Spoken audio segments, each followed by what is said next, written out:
What it do? What's up? Your girl G here. Welcome back to my channel. Appreciate you for tuning in, you guys. Now look, Love After Lockup has now started a new season, and I know I'm behind, but I'm playing catch up. I watched all 3 episodes. This weekend I had to go out of town. You know, your girl got her, wig split just a little bit. I had to get a little wash, okay, a little wash and get these edges pulled back because it's hot. It's Hades in Texas right now. I think it's literally supposed to be 102 degrees by the end of this week, so hopefully this will last for a little bit, a little something. But nonetheless, I was able to catch up on Love After Lockup. Like I said, watched 3 episodes, so let's go ahead and talk about it. So I don't know if I didn't open up the episode with Shantee and True, but let's just break it down from the ones that I remember up front right now, which is first Julian and Christina.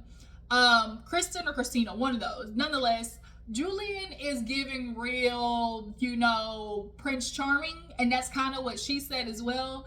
She was like, of all women you messaged me, of all women, I'm the one that you wanted to reach out to. Now, from what I remember, Julian was a writer, or he's trying to write a book, and so that's why he ended up reaching out to women in prisons to kind of, I guess, get their perspective, their story, and just, I guess, get true and personal, point of view of women who are behind bars. And, at first, she was trying to turn it into a pen pal situation, but Julian tried to keep it real professional. But over time, they fell in love, okay? But the unfortunate part is, I won't say unfortunate, but obviously it's going to be a part of their relationship, is the fact that she is a recovering addict.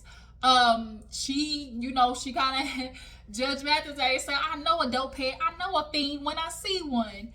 She's giving real, lockjaw energy. She kind of got the, I don't want to say like the crackhead crunch, but it's just like when the crackhead clench, it was like your jaw just kind of like clenched together and keep moving, and she kind of got that, unfortunately. She said she was in drugs kind of hard to, really hard, even so much so that she lost her kids. She even felt herself kind of sliding back and reached out to her mom. And her mom actually ended up being the one to take her kids. I think her oldest one is the one that the grandmother took, and then the 2 younger twins that she had ended up going to their father, and she wants to get custody of them back. She's out with Julian, and of course talking about all the things that she would love to do and get right with her kids.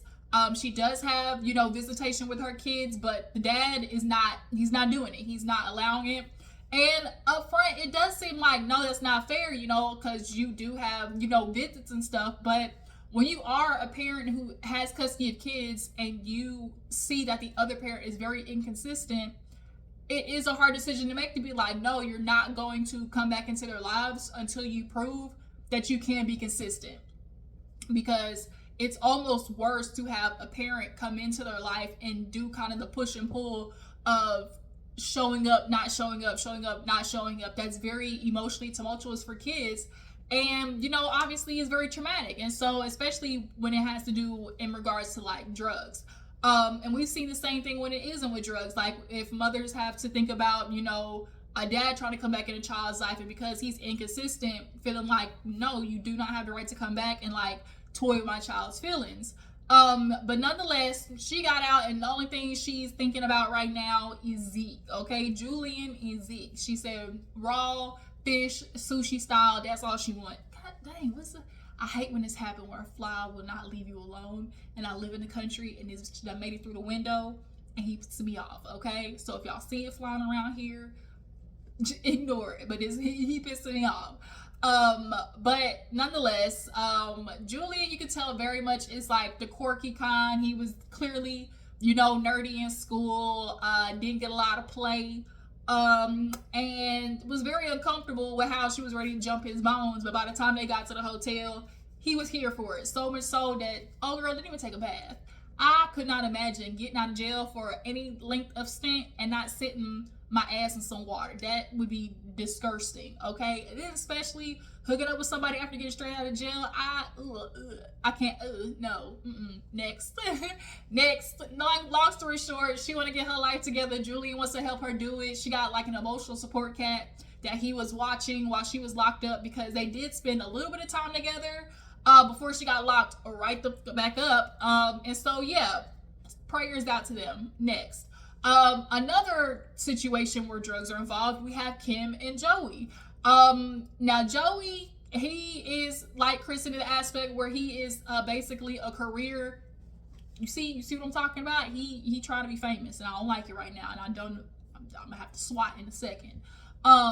So Joey, he basically he's a career criminal, career addict. He's been in and out of jail with opiate addiction, and you know that's definitely the drug choice for the 8x11s, if you know what I'm saying. And it's just, you know, they just have issues. And he said his life was good until, of course, you know what happens. You get in with the wrong crowd. You want to be bad. You want to, you know, kick it with the cool kids until eventually that gets you in trouble. And so he's been locked up. Now he says he's clean. And this is where Kim is pulling the, you know, I'm hoping that he is. But Kim, Miss, we gonna have to talk, Miss Kim. You are gonna have to fix this little savior, you know, complex that you got. And the fact that I did see that her dad is very much involved in her life, like, is there. I'm just confused as to where this idea she has of like all her boyfriends had something, I don't want to say had something wrong with them, but they were dealing with issues. And then you come in and you have 2 kids. And that's another thing that Kim is worried about. It's like, oh my God, like, is he really truly going to be ready to be a dad? And that's why I get so frustrated when women are talking to, you know, these inmates, and you're automatically like throwing your kids on them and like, oh, look, this is going to be your future daddy. And it's like, you don't even know if this nigga can get his life together. He's been locked up. And as of right now, him being locked up, just telling you stuff of what he's going to do is not good enough. Like, you have kids, you have to take it very seriously. And so not only are you putting a ex-convict in your life, and I have nothing against convicts, but I'm a person who, you know, I go off logistics. Your history, the best predictor of the future is the past. And if your history is nothing but, you know, thievery and, as Judge Mathis said, you know, crackheadish behavior, in the famous words of Judge Mathis, that's my dude, nothing but crackhead behavior, then I'm gonna have to go off that, you know. And Kim, obviously, he's like, you know, he's a changed man. She wanted to talk about how she, you know, his past with his ex-girlfriends, you know, he's cheating on all of them. And, you know, I just know he's not gonna do that with me. And I just really feel like Kim has convinced herself, because like they went to school together and like they got history, like it's not gonna happen to her. And there's a lot of women who think that, unfortunately, with some dudes. Oh, that was you, but it's not gonna be me. All right, okay, Pookie, if you say so. This is one of those situations where it literally is just like, you are gonna have to learn for yourself. And so he gets out, you know, she goes over to see Joey. She gets out there, you know, Joey's almost built like Lewis off of Love Mary Huntsville, okay? Legs and hips and body, okay? Joey came out with hips because, you know, when you are recovering, definitely is a situation, they tend to gain weight back. And so he looks healthier. I'm just gonna say he looks and appears healthier, but that's just for right now, okay? They get out, you know, kissing, hugging, loving, all that good stuff. But Kim, in the previous episode, y'all, I caught on too. Kim, she a little feisty. Let's just put it that way. She definitely was rubbing it all up in her cousin's face. I think that was her cousin, where she went to the nail tech and was like, yeah, girl, guess what? You know, Joey's getting out. We gonna be together. And it's just kind of like, you are bragging to these other women, and then they got basically like a DM. He got a DM basically saying, hey, yo, girl Kim, she was with this dude. And she was like, that was just a friend. We were out. Like, it really was just nothing. Like, how else am I supposed to take a picture? Cool, understandable. But now it's like they're both trying to figure out, well, who is trying to mess with us? Like, could it be your ex-husband? And she like, why can't it be my ex-husband? Clearly might be your ex-bitch. Like, because remember the last time when we got together, she was trying to call me and tell me, like, stay away from him. Oh, you know, he no good. You know, all he do is this, and this. And it was like, Kim, I kind of think she was kind of being a girl's girl. If you think about it, like, trying to let you know he got issues. He don't do nothing but do dope and, you know, steal shit. And truthfully, honestly, your dad thinks the same thing, because when he stayed at y'all's house, with the dad's house, he was the last person that he saw about the dirt bike, and the dirt bike goes missing, and the dad's like, you know, I ain't got no proof, But I just know the last person I saw around this dirt bike was Joey. And if we know somebody got a history of stealing, I'm sorry, the first person you're gonna look at is the addict, unfortunately. But Kim, you know, she is ready for him to get out. She's a little self-conscious because, you know, she feels like I look different. I was a lot, you know, skinnier when he saw me and da-da-da-da. But when these dudes get out, they don't care nothing. When I tell you nothing, nan, zero, zilch about what your body look like. Girl, they have been in prison vaginalists for years. Now look, some might be hooking up with the COs. True, he definitely was doing that. We're gonna get to True in a second. You know, there definitely are COs in prisons that be, you know, hooking up with these inmates. So much so, we actually had in a previous season, a CO came on the show because she lost her job because she, you know, fell in love with the inmate or whatever. So it's kind of like, we know what can potentially be going on behind these, you know, these jail cells. But also too, don't mean it gotta be a woman, okay? You know, the dudes be saying when they in jail, when you Rome, do as the Romans do, you know. And if coochie ain't available, you know, maybe the pussy, might be a little pussy behind the scene that's available, okay? But pussy, okay? You know, you can say you straight all you want until you get down to year 10. Right? Because that's what True would say. True was like, you know, you just do whatever you gotta do. But if you gotta like jack off in the janitor's closet, or you know, you go hook up with the CO because they don't got no problem being like, come over here, like the nurses and things like that, is wild. You would be surprised at things that happen behind these, you know, jail cells. But yeah, Kim and Joey, we just go once again, prayers and well wishes. So next we have Hope and Arthur. Hope, she is a truck driver. Her and Arthur have been together a hot minute. She, in the last episode, showed up to his, like, release, and the mama was there. So Hope and the mama got, you know, a little bit of beefage, a little bit of tense, you know, a little bit of strife between the two. She's a typical mother of, you know, a mama's boy, and, you know, they tight, okay? You know, that's my twin, you know? We're twins. Where have you been? Okay, that's they twins. So when she went to go pick him up, you know, it was everything. Now, Hope, you a pretty girl and everything, but that City Trends dress with them, I can't stand the raindrops on the front of that dress, I'm gonna need you to burn that, okay? That was not cute. But they get him out. Arthur, he got his, you know, triangle on his forehead. I don't know what possessed him to do that. Sometimes dudes who get tattoos on their face just confuse me, because it's like, what do you think you're supposed to do with that? You're getting out of jail already with a history. That's already gonna make it harder for you to get to jail. But you think they're gonna hire you when you literally got a kindergarten syllabus on the front of your forehead? Literally, you got this triangle. Like, can you spot the corners on your forehead? That's not gonna work, Arthur. But look, if he at least he's being interested in a field where, like, he's interested in fashion, you know, so that'll require background checks. But I'm just saying, like, to walk around literally with a goddamn triangle on the front of your head is baffling to me. Literally look like somebody got scratch paper on your face. But nonetheless, they go out and eat, because, you know, the first thing dudes when they get out of jail is food, okay? Food. So they go to this little place, eat, get some fried pork chops, fried chicken, and Hope is talking to the mama. And basically, you know, essentially it's like, you know, I can't wait for him to come with me. And the mom's just kind of looking like, I'm going to go back to Vegas on Sunday, and my son, he going to be coming with me. And Hope is kind of feeling like, well, I mean, I've kind of been the one that's been there for him. Like, I've been driving trucks, putting money on him, like, spending money on him and everything. Like, where was y'all at? And you can tell Arthur definitely was hurt this last go around.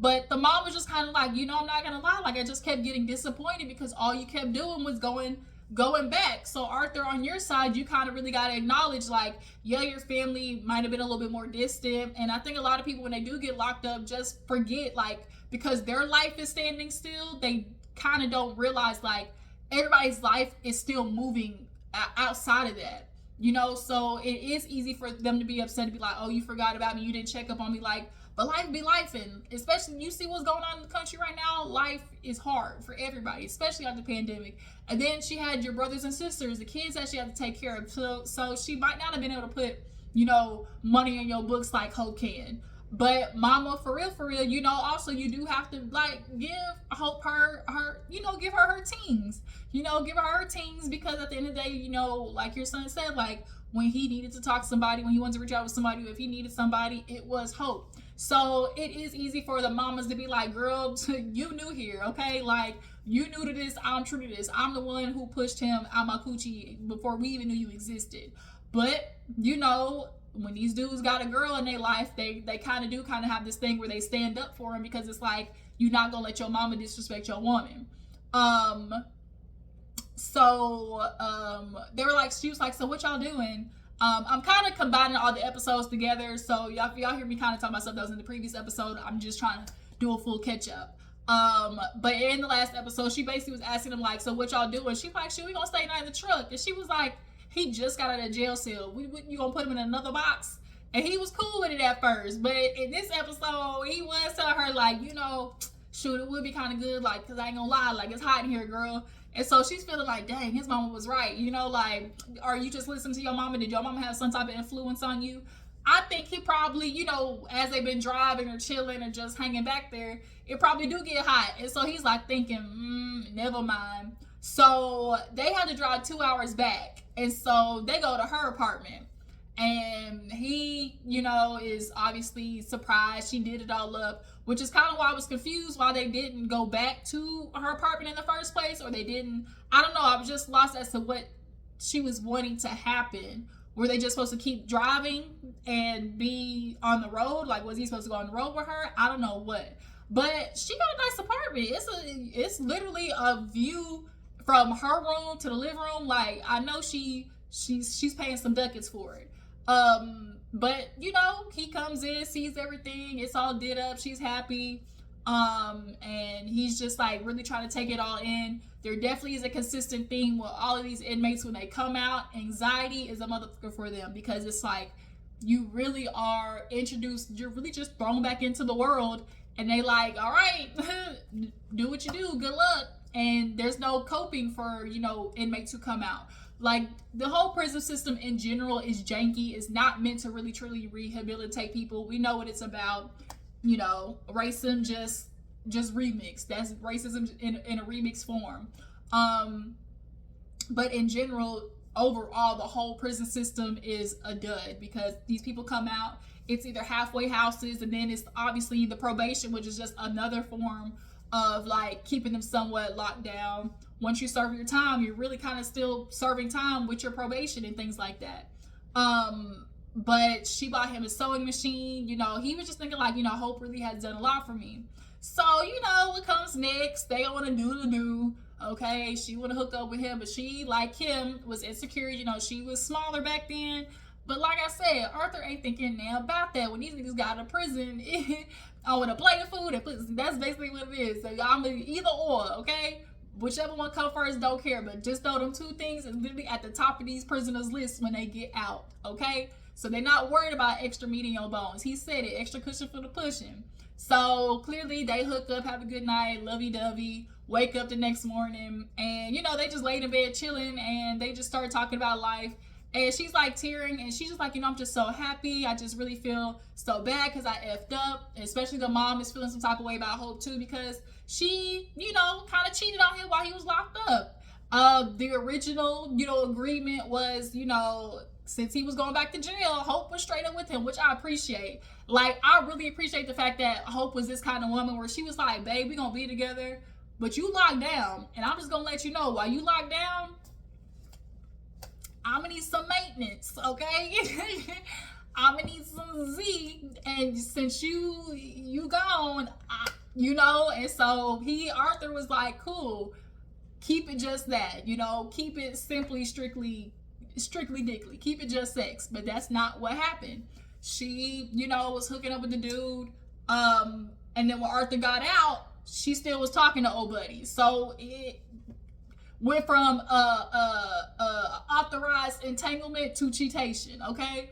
And so obviously that hurt Arthur, and the mama knows, so she just kind of looking at Hope like side-eyed.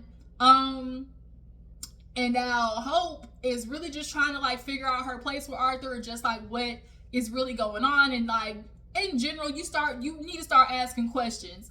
And come to find out, when they get into the conversation about obviously them together, she was asking him about a tattoo he was supposed to get. She sent that nigga $300 to get a portrait of her face. And so in her mind, she was like, well, since he wants to get my face, you know, I'm gonna do a little something for my man. And so she got his nickname tattooed, which is Man. Okay, my man tattooed all on her leg. And like Carisha said, but your man left you for dead, ho. Like, he can't do nothing. And so he left you for dead because she asked, okay, where's the portrait at? And then nigga's like, you know what? I got a rose. And she's like, what's the rose supposed to symbolize? He's like, life. Nigga, that's not what you told me. And so now she got this dude tatted on her leg, and she's feeling stupid because her friends literally told her, don't you send that man no $300. Like, that's not what it's going towards. That's not going to happen. And of course, you know, women in love, they're going to defend. Oh no, that's not going to happen. I really need you to think this through. Yeah, dudes get prison tattoos, and there might be some talented, you know, tattoo artists in jail. But to the extent of being able to put a portrait on somebody's body, a full portrait of somebody's face, girl, So now she's thinking back, like, you really feeling like kind of I'm feeling played. Like, well, why would you think like I wouldn't be upset about that? And so he literally straight up said, because she's like, well, did you think I wasn't gonna ask about it? Like I was gonna forget or something? He was like, truthfully, yeah. Like niggas' logic sometimes, like it really does. It needs to be studied. It needs to be studied how they think sometimes. Cause I sent you $300 to get my face tattooed on you, and you came back with a rose. And you thought I wasn't gonna ask about my face being tattooed on you that I gave you $300 for. You thought I wasn't gonna ask about that? Right. So now she's in the kitchen, like I said, telling him like I really feel some type of way. Like I feel, you know, kind of stupid, you know, because I literally was backing you to my friends, and now here I am looking like Boo Boo the Fool, because it's constantly thinking of like, oh, I trust him. And so he just kind of was like, Arthur to me looks very much mild-mannered, and I appreciate his thought process. I can just see is really of one that is appreciative and just really trying to work this shit out. But at the end of the day, he's an inmate, and it's always gonna be the thought process of, is this nigga playing me? So he's texting, and she's like, who you texting? And that little that he kind of gave was like, and he was like, my mom. And so she's like, oh, word? He's like, you know, I just gonna want to go hang out with her, you know. And so she's like, what if your mom basically tried to kidnap you and leave? He's like, man, that's not happening. Like, you my girl, you've been there for me. I don't want to do that. You know, we gonna be together. I truly, honestly think that Arthur, this is why it's so hard, because when you are a person, necessarily, let's just say you've been locked up and you got this person that you've been in love with, you tell them, oh, I'm gonna go with you, live with you, but then you also got family who literally, as most people always want to remind the significant other, like, but you've been here since the get-go, you know, that's my brother, my uncle, but whatever it is, like, but you just got here, you don't even go here to the school yet. And so, you know, mama want to take him back with her, and he deserves to see his, you know, siblings and things like that. So I really, you know, I do kind of feel some type of way when women aren't necessarily sensitive to that. All they're thinking about is like, you know, that's my man, he gonna come with me. But it's like, dang, like your man should also go see his family. Like that should also be on his itinerary. But he's telling her like, no, that's not happening. I'm not running back with my mama. And she's just kind of thinking like, okay, if you say so, but you lied to me about this tattoo, so you know, why should I believe you now? And so that's kind of where it left off with them. Who else do we have? I'm just gonna call her name Zuri, because some people say Zeruiah is Zuri, okay? So Zuri and Troy, now the way they got together is a little fishy, because come to find out, Zuri was with Troy's cellmate. that is her baby daddy, that is her ex-husband. Girl, you went from your ex-husband to his bunkie. Yo, what's going on? What's going on? So they go over there to get him picked up. They get there, and the parole people call her like, psych, you can't get him. We got to be the one to pick him up. And so they speed behind, the parole car.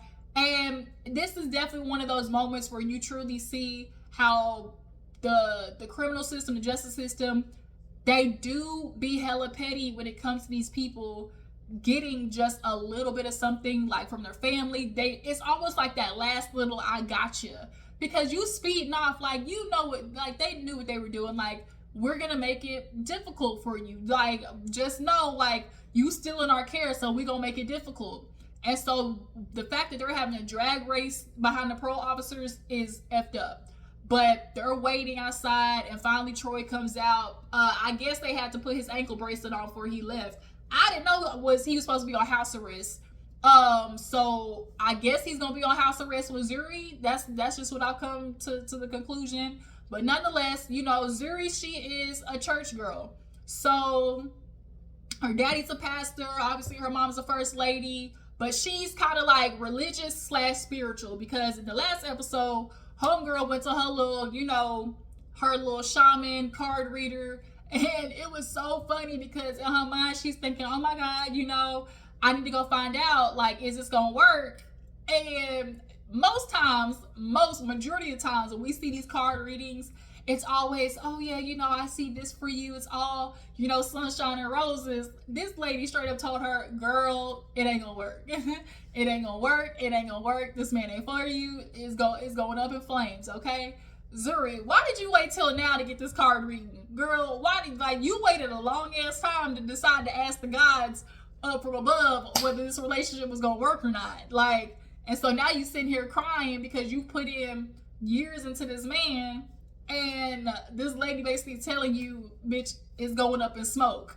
And so she's crying and feeling like, oh my God, like, I love this man. Not only does she love this man, y'all, she got worse than Hope. Hope got man tattooed on her leg in a cute little cursive font that you could, like, cover up if you want to. When I tell y'all, Zuri got Troy tattooed on her side in red, big ass bold red, goddamn Windows font, literally on the side of her rib cage. And I was just like, bitch, like, you only spent they literally said 2 days together, like, in the real world before he got locked back up. You ain't even get the Z yet, and like, you have no reason to be acting like you addicted. So the fact that you got this tattoo on the side, I'm just like literally baffled. She showed her sister, like, oh, I got this man tattooed on. She's like, oh, for real? And bitch, you show your whole side, like your whole side. That's not the, oh Lord Jesus, take the wheel. And so Troy's supposed to come back and stay with Zuri, but the sister has moved in with Zuri for a little bit. And so he's kind of feeling like, oh, like, it is gonna be a little weird. And I just wish it was, I just kind of feel like, I just hoped by the time I got to her house, her sister would be gone. Obviously, when Ethan is coming to the house, he want to do whatever he want to do with Zuri, and the sister gonna keep her eye on him like a hawk, as she should. But Zuri did the whole thing for him. They, kissing and hugging, the typical. They go back to the hotel. As soon as Zuri's all, spiritual and whatnot, they matching, looking like two green Skittles, walking in the house, and she got her Dolly Parton ponytail, and she walks in to see the I love you and the champagne and the roses and all that kind of stuff. And she gives this man what was supposed to be a V-steam. Y'all know for the women, they got like the little steam where you put the herbs and stuff. You let the smoke basically clear out all the bad vagina energy. That's basically what it is. And she's like, yeah, instead of my vagina, you're going to put your nuts on here because you've been in prison. And we're going to need to get that jail stench up off of you, okay? You've been in jail. I'm going to need that up off of you today before I touch you. I can appreciate that Zuri at least wanted her man to be clean before she hopped on top of him, unlike Julian. Ugh, I just thinking about that, I really am disgusted. So he in the tub. The fact that you're sitting in a hotel tub, I I would never take a bath at a hotel, period. But he's soaking, she kissing all up on him, she happy, in love. Yeah, you happy right now and everything's good with Troy. But girl, literally still in the back of your head, you do understand this shit is going up in smoke. Point blank, period. I'm trying to think also what happened with Troy that I thought of. I don't think there's anything else with Troy and Zuri. So yeah, let's get to the last two couples, which is really short. I want to talk about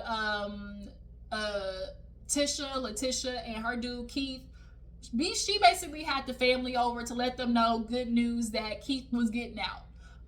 You know, they had the new law switch up. Basically, if it was like a non-violent crime, your term basically was shortened, or essentially like it was time served.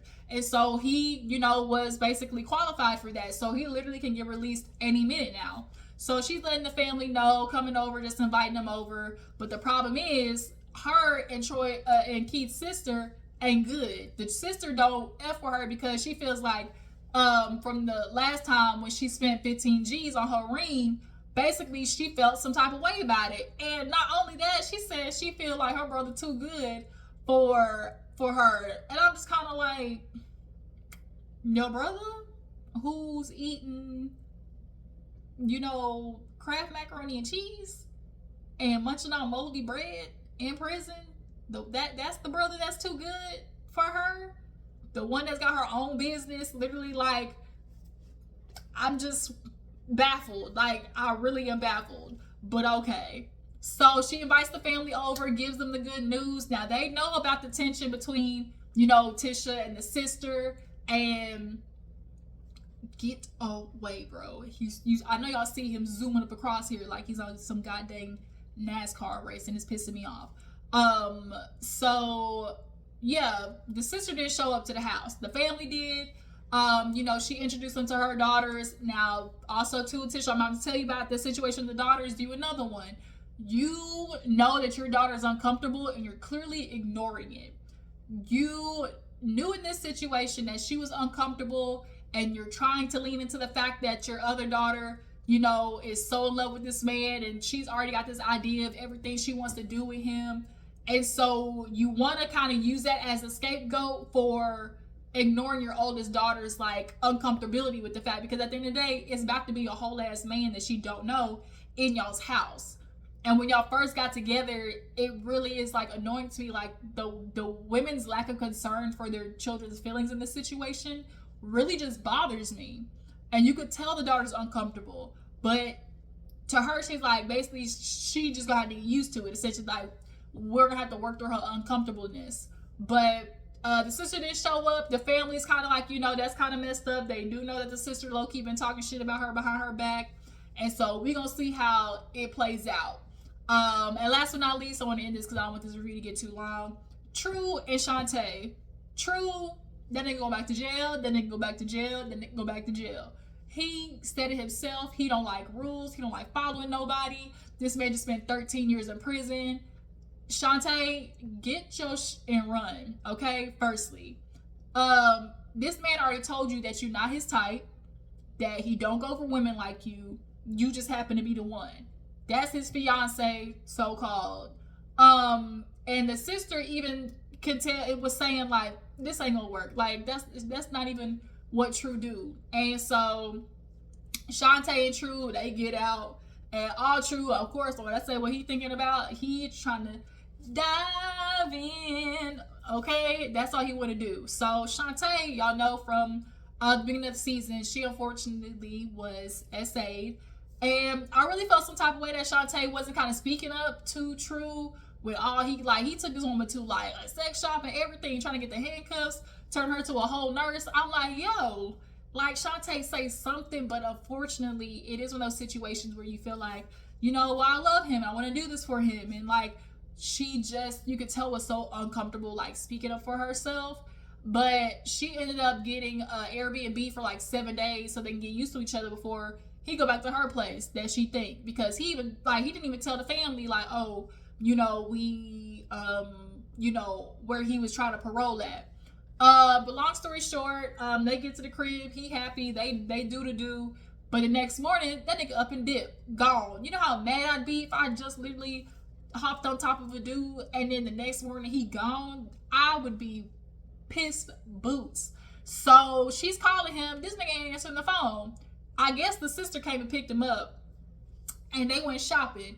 Shantee spent all this money on True. She literally bought all this stuff and he go out there just to buy some more because the shit don't fit. And she tried to tell him, but then nigga don't listen. But True was the typical hood toxic dude, gaslight the fuck out of you, and then you leave and not answering this woman's phone calls. And the sister's like, why you were talking? He's like, because I don't have to. Nigga, that's your fiance. What do you mean you don't have to? He can't be in a relationship because he confuses what boundaries and respect is for, oh, you trying to control me, and for rules. No, nigga, it's not rules. These are just my boundaries. Show me respect. As your fiance, why would you literally like have me calling you all day, not answering the phone? And then when you get back to the house, because he went out with his sister, bought clothes, they went out to eat.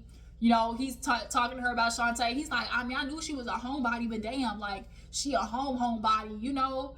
And he's like, I didn't, you know, just like, that's just, and then she don't say nothing. Now, I do agree with him on that. Shantee, you can tell, is very uncomfortable with herself. She has insecurities. She doesn't necessarily have the words, I guess you could say, to like put together how she's feeling, because when this nigga gets back and is trying to talk to her, she's doing the same thing that she literally does since this man came out, which is, all right, that's cool. And she on her phone. Like, it literally, I get it, True, but that still don't absolve you from the bullshit that you was doing. You walk back in the house after being literally gone the whole day, talking about what's up, why you mad? Nigga, you know why I'm mad. Like, I've been calling you, nigga, don't sit here and play. So he sit down, act like he ain't this shit at all. And then she's like, you know, I'm cool up off it. I'm cool. Oh, really, what's up? What's wrong? And I almost feel like he's doing this shit on purpose to get her to talk, almost. Like, he's like, I'm basically gonna just do this shit to get a reaction out of her. And to just make her, like, basically force her to have to speak to me. So when he's trying to ask her, like, what you mad about? She's like, I'm cool, like, for real, like, I'm cool up off it. If you don't want to talk to me, but you ain't gonna talk to nobody, because she paid a line bill. I mean, shit, at the end of the day, she do pay the bill for the phone. So if you ain't talking to me, you cannot reach this caller, okay? Real quick. You think you ain't finna talk to me, you ain't gonna be talking to no other bitch, okay? I bet you know that much, because that's basically what Shantee is feeling. She even feel like the sister covered up for him. And she will, and she do. Even though in this moment, she's feeling like, oh, you know, she's letting the sister know that, oh, we just went shopping and stuff. But little did she know, the sister, like, the friend, I guess, was trying to link up with True. So that's what True's essentially trying to do. He trying to figure out what the friend talking about. It really is unfortunate that Shantae's in this situation. And I really think the passive aggressive shit that she's doing to True is the anger that she's feeling about herself. She's feeling stupid. I think Shantee is kind of realizing the mess that she got herself in with this dude, because the nigga don't listen. He don't want to follow rules. He is not necessarily thinking about how his actions affect everybody else. All he thinking is like, you know, he's like, man, I'll be all right. Parole this, parole that, whatever. This is kind of like, yo, you're not listening. Like, you're not paying attention, bro. You got your ass in trouble because you don't follow the rules. And he's one of the dudes like, you know, when I get bored, you know, it's when I start getting in trouble. It's just like, let's go hit a lick. You bored, so you go rob somebody? Nigga, if you bored, go color, go draw, go play tic-tac-toe, go to the gym and play basketball. You don't get bored and then go decide to go rob somebody. Like, the fuck? So, she's upset because he didn't even call his PO at all either. So they gotta go to the PO. He in the car. He talking about, let me drive. Nigga, you ain't got no license. Man, let me drive. You don't have no license. And he's talking about, see, man, that's the problem. I always trying to control somebody. Nigga, you don't have no license. And not only that, we are on national television, sir. And you talking about, let me drive the car with no ID on national television. This the bullshit. Like, he literally is trouble walking. So they finally get to the place. She mad still. She pissed off. I really think Shantee is just thinking back to herself like, why did I do this? And she's upset at herself. But also, the half of her is like in love with True because she has been invested in this nigga. So, he go in there. They basically tell him the PM went there and call. He like, man, I ain't calling. Like, I ain't doing all this. She's like, you want to get in trouble. You want to F up. Like, this is on you, bro. And so she's getting upset. Like, I really can't believe True is acting like this. And not only that, bitch is broke. Okay? She broke and she ain't got no job with this dude. So it's literally giving dumpster fire. Okay? And so yeah, this review went a little long. I'm trying to play catch up on all the episodes. So if you stay through all of this, I really appreciate it. But y'all drop in the comments and let me know what you feel about Love After Lockup this season. You feel like True gonna dip on Shantee for real next time?